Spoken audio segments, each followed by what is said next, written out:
you have the better players. Like you flat out have the better players. You have the better roster. You have the better quarterback. You have the better receiver. You have the best edge rushers. You have the best tackles. You have the best players at just about every single position, probably except linebacker. There might be some questions there, but that just gives me more hope about this game. And there are questions that has to be asked, right? Because I know everyone's saying, oh, well, Aaron Jones did X, Y, and Z, and Aaron Jones did X, Y, and Z at this many times. And I'll tell you this, Aaron Jones was a huge Cowboys fan. His family's a huge Cowboy fan. He rocks out at AT&T Stadium. And he plays well against the Cowboys. But there's one thing that I think people may not be truly realizing or understanding is the great philosopher Fat Joe once said, yesterday's price is not today's price. And when Aaron Jones was doing all of these miraculous things, averaging 120-something yards a game, he had 6 touchdowns in his 3 appearances against the Cowboys, there are a couple of factors that I don't think that we're kind of equating to that right now. Factor number 1, the boogeyman's not here. Aaron Rodgers is not here. Sorry. He is not here. And how, when you play against a player like Aaron Rodgers, especially his time in Green Bay, you prepare different. You're saying to yourself, you know what, we'll rally to the run game, but we're not going to let him just pass the ball all over us because he posed that great of a threat. That's one. The boogeyman is no longer here. He's hurt right now. He's in New York, and he's making appearances on the Pat McAfee show and making inappropriate comments and pissing people off. He's not in Green Bay. He will not be at AT&T Stadium this Sunday. You won't hear him out there calling checks. Nope. So the boogeyman is not there. The ability to prepare for Aaron Rodgers, it has defensive coordinators waking up in the middle of the night in cold sweats and saying, whew, we have to face this man. He's beat us straight up. He's beat us at the last second. He's beat us on one leg. I mean, you name it, he's done it to the Cowboys. Not there. And that is a huge factor. To not have John Wick back there shooting the blickies at you. That is a huge factor in this football game. Factor number 2, the offensive line is not that good, ladies and gentlemen. When Aaron Jones was doing this before, they had a better offensive line.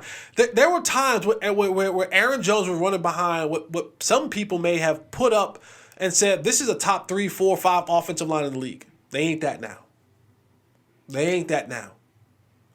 They aren't. They're average at best. And their tackles are super sus. Super suspect.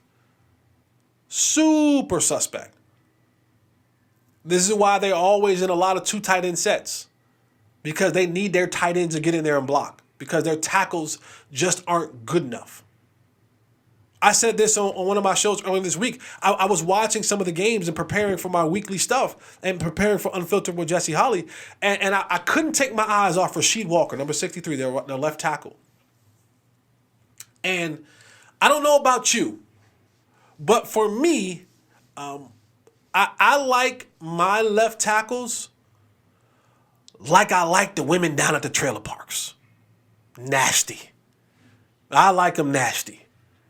And he's not that.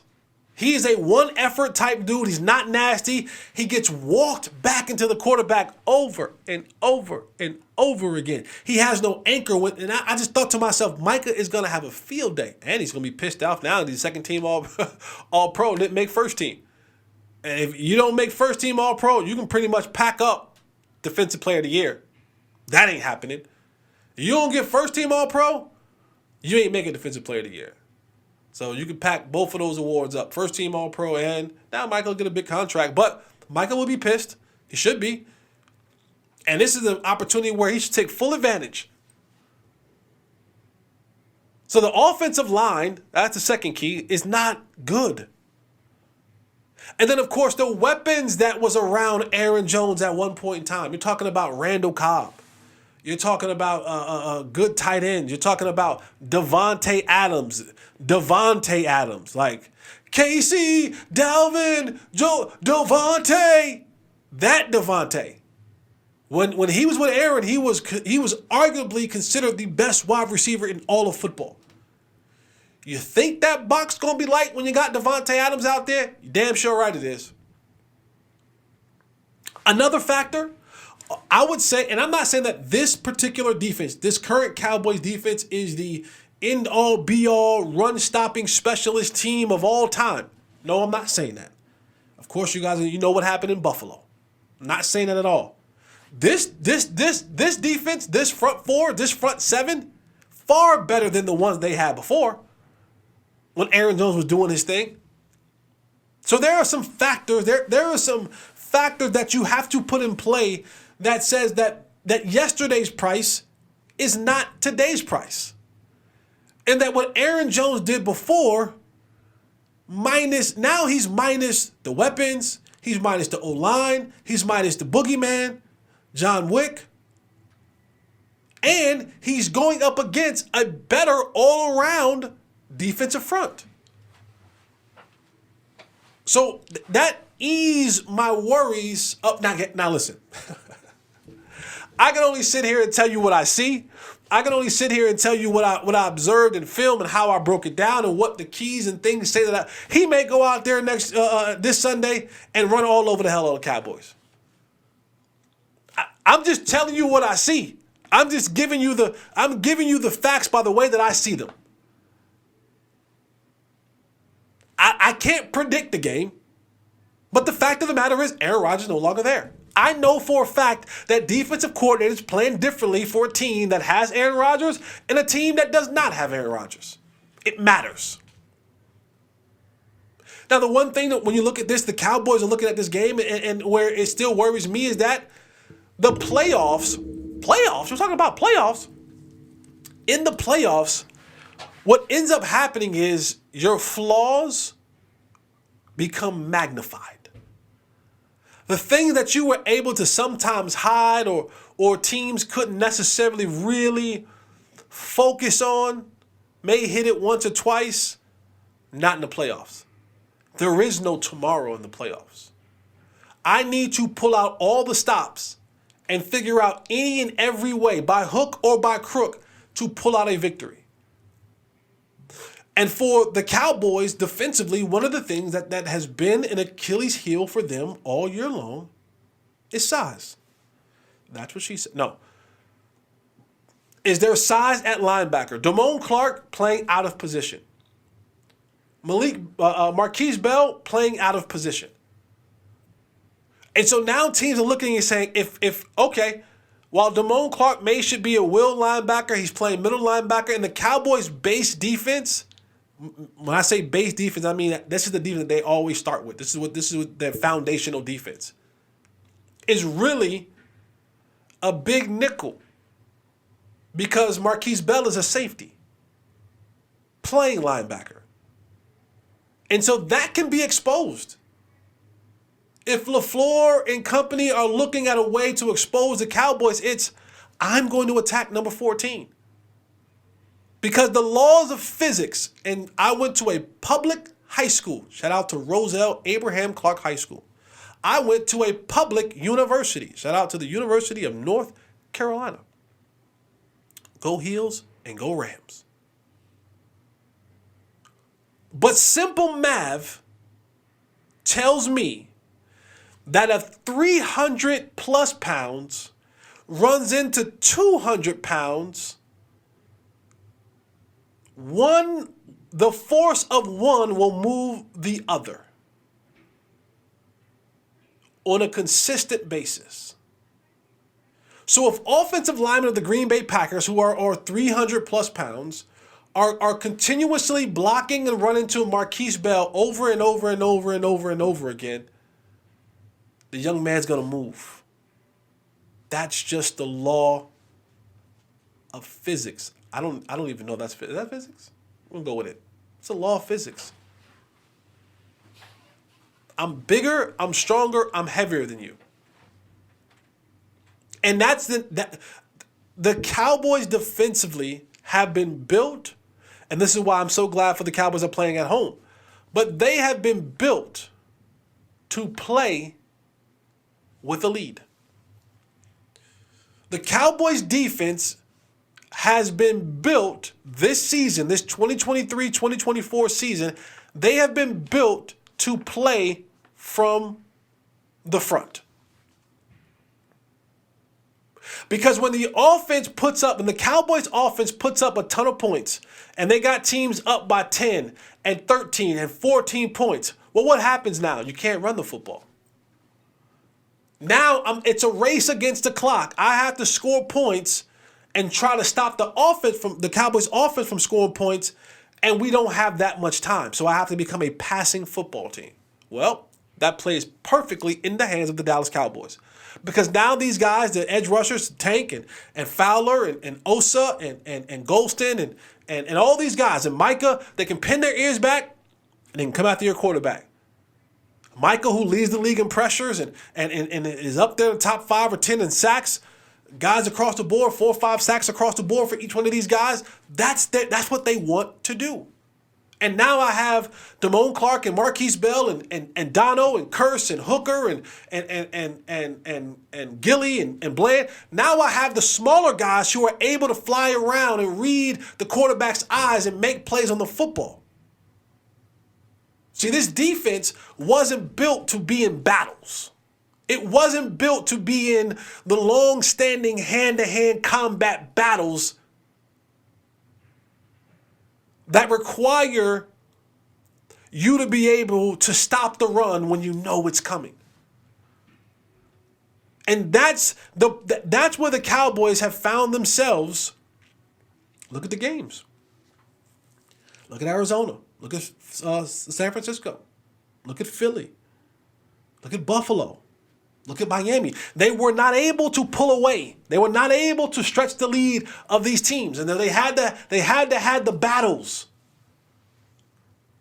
And some of these games, they got absolutely obliterated on the run game. And some of these games, it was when you know that I had to run and you know that I was running, there was nothing that you can do in your physical power to stop me. And so that has to be the trade-off.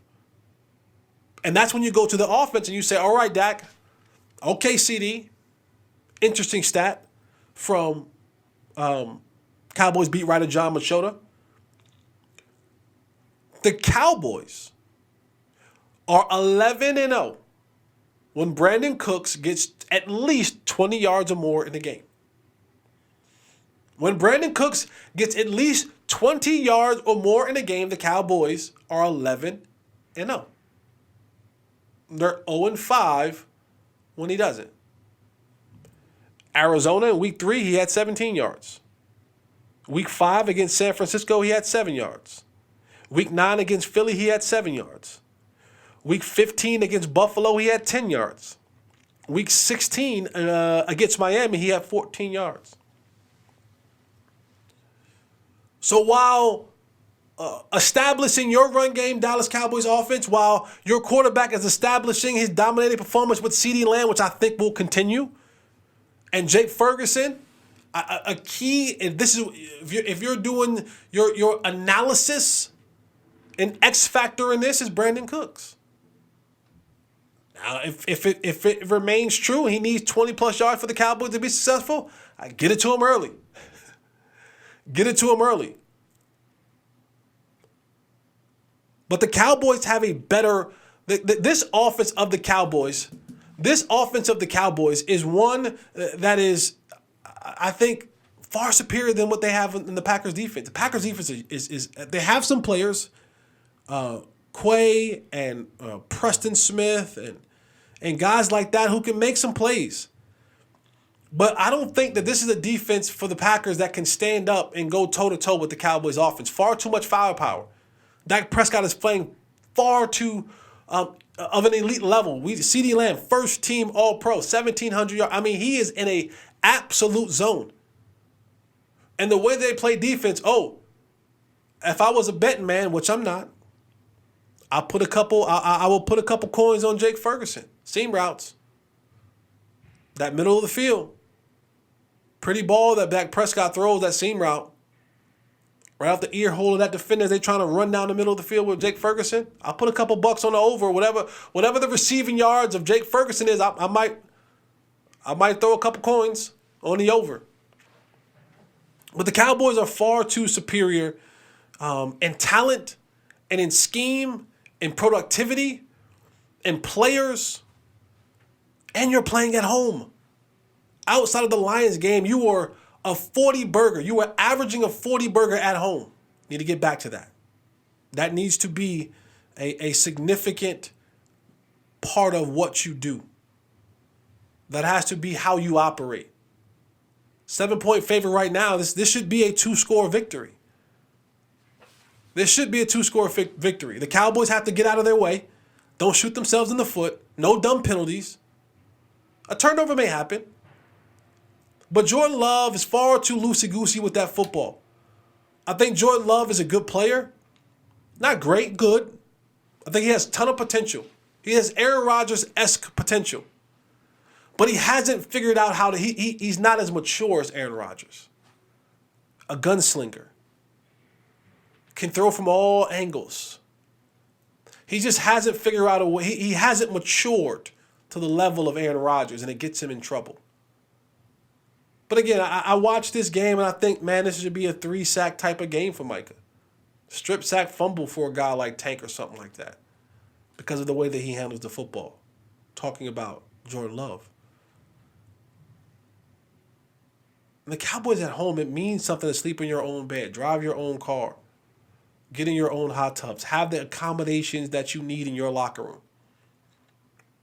Stadium full of your fans, Cowboy fans, be loud, be proud. Don't be wine and cheese and crackers. Be aggressive. Don't punch nobody. We don't condone violence on this show. But be aggressive.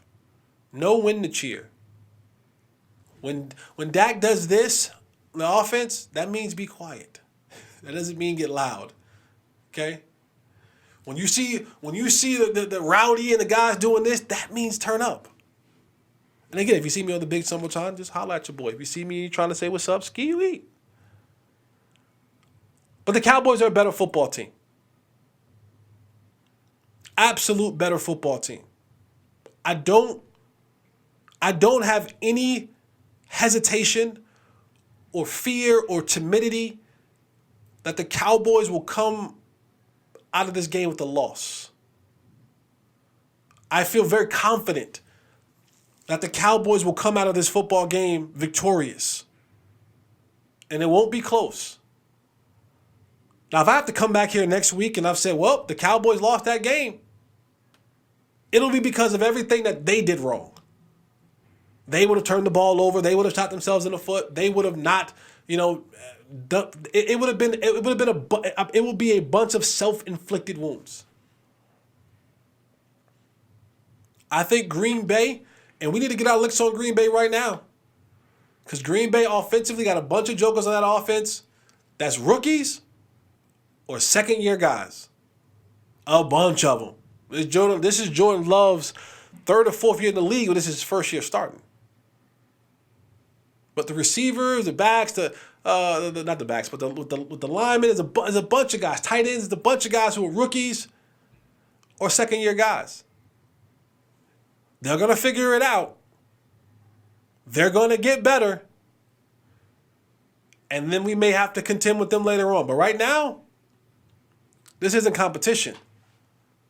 This is when you come to my home, there is a mat on the front doorstep.